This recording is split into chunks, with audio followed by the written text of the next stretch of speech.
मुगलों के शासन को खत्म करने की भूमि पूरी योजना बना ली थी।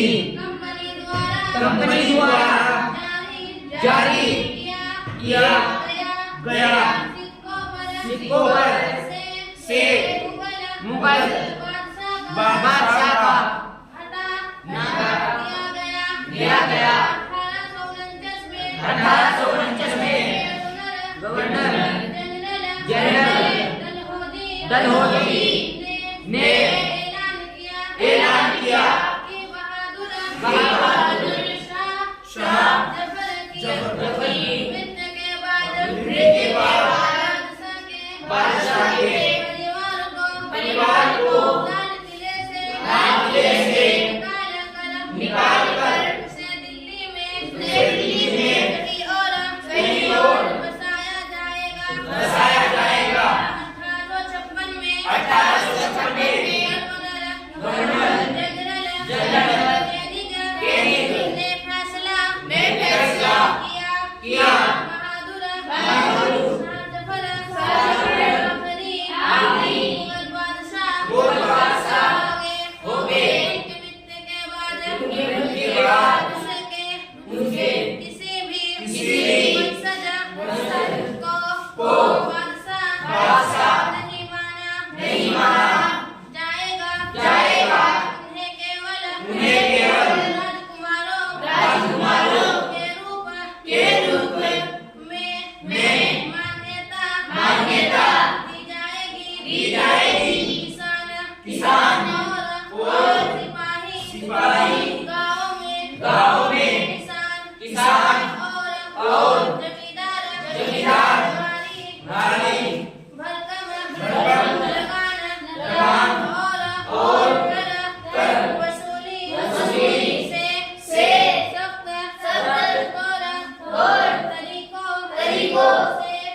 परेशान थे।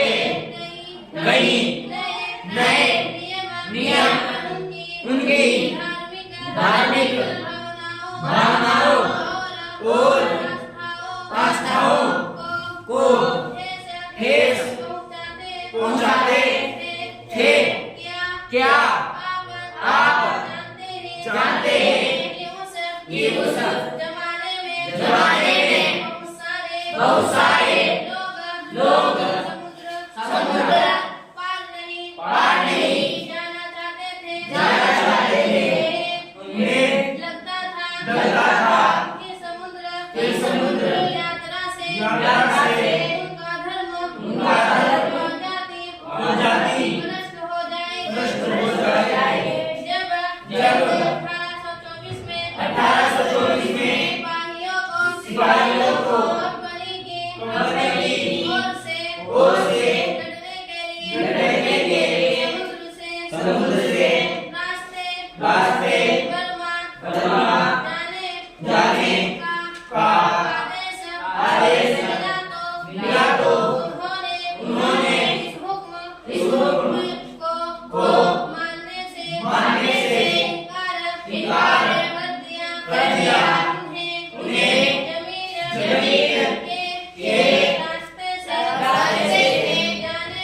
जाने में ऐतराज नहीं था। सरकार का हुक्म ना मानने के कारण उन्हें सख्त सजा दी गई, क्योंकि ये मुद्दा कभी खत्म नहीं हुआ था।